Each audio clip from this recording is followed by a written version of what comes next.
everyone, welcome to African Savannah. So by the way, my name is Dani and I'll be your tour guide.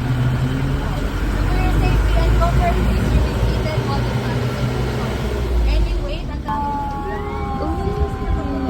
Ano kasama nga So here we have our first antelope sponsor. We have the Thompson's Gazelle. So Thompson's Gazelle are the cutest and fastest runner of the savannah. It can leap up to 10 meters high and can reach distances to 50 miles per hour. So pinakakusog na sila muda. So our next animal, ma'am sir, we have the blessback. This one po is the blessback. So blessback po have white markings on their forehead. Their name po get it from the Dutch name term blaze, referring to white forehead. So their white forehead po serves as built-in sunscreen. So they don't need to buy sunscreen, ma'am sir, because they already have built-in sunscreen. Dili nila siya maitaw, ma'am sir. Zebra na dito, zebra na. Oh my God. So we have the highlight of the savannah po, ma'am sir. The zebras. So zebras po have black skin with white stripe. Under stripe is unique like fingerprints with no two animals having the same pattern. So may bird sa iyang forehead. Nasibungot sa iyang forehead. All the females, they don't have bungot sa iyang forehead. Or say bird sa iyang forehead. Ang kawai, wala. Yes po? Wala. Yung babae po. Yung lalaki po, yung siyang so their stripe, white stripe serves as camouflage in the wild. So kung makasense sila danger mo sir, camouflage naman sila using their white stripe. Saan? So paano Ito, about parang dahil stretch mark eh. Mag-produce sila 7 liters of milk in a day. So nag-produce sila 7 liters po.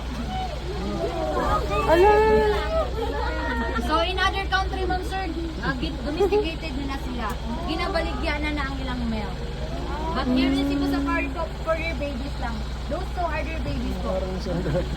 So born and raised here in Cebu Safari.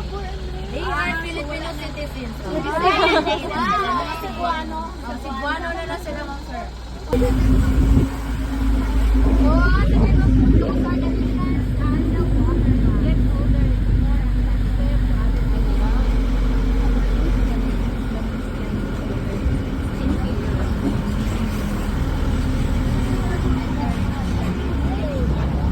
So here in Cebu Safari po, we promote conservation.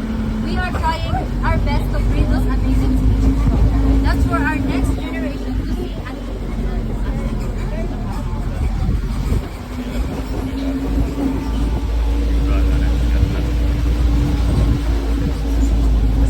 Tapos na. ma'am sir, you'll see another animal.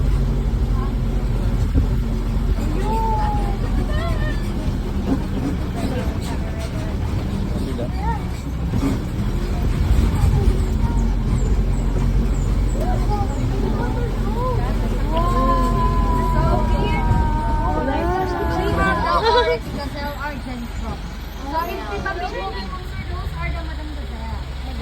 Madam Gazelle.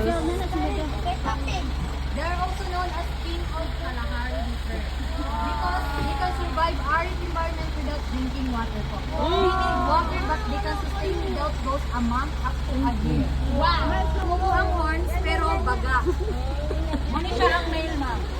Then ang female is mo siya, taas-taas. Tinan mo. Kukulitin niya yun. So same species po sa itong national animal sa Qatar, o logo of Qatar Airways. Ay, logo ng Qatar Airways. Hindi siya ma'am. Teton, ganun. So this look like buffalo, ma'am sir. Those are the blue wildebeest. So you remember the stampede scene in Lion King movie, ma'am sir? Those are the one who accidentally killed King Mufasa.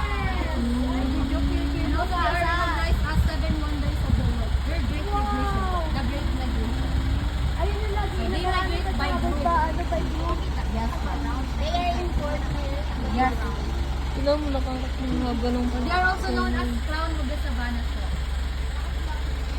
During mating season, ma'am sir, they form a breed. So again, ma'am sir, these are the zebra, the highlights of the savannah. So last but not the least, ma'am sir, we have the impala. So impalas po are graceful and rufous bone in appearance. They look like a deer po, but they are not a deer. they are antelopes.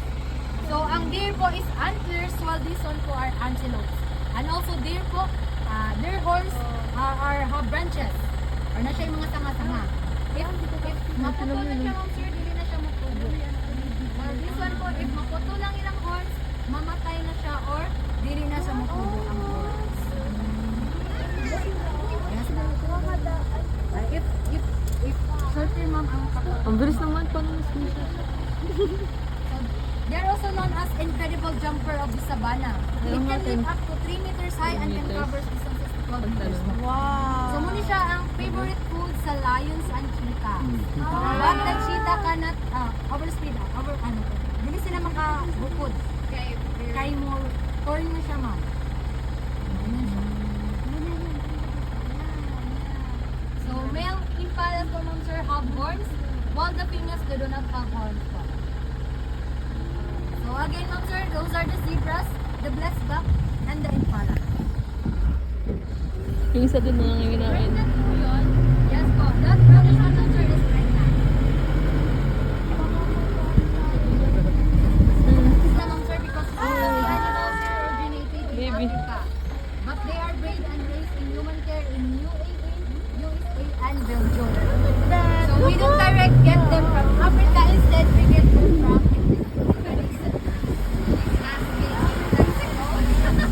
that was Akamsan's Ayun. ganda. Ayun. So that concludes our African Savannah tour. Sir, up next, it is a walking down tour. To your left side, going down the crocodile area. Then to your right side, we have other animals within crocodile. So do not forget, we have bird show 145, tiger feeding 408, giraffe feeding 3 p.m. So thank you so much everyone and enjoy the rest. Ito lang ko, ito lang. Careful, watch your steps. Let's go to alligator.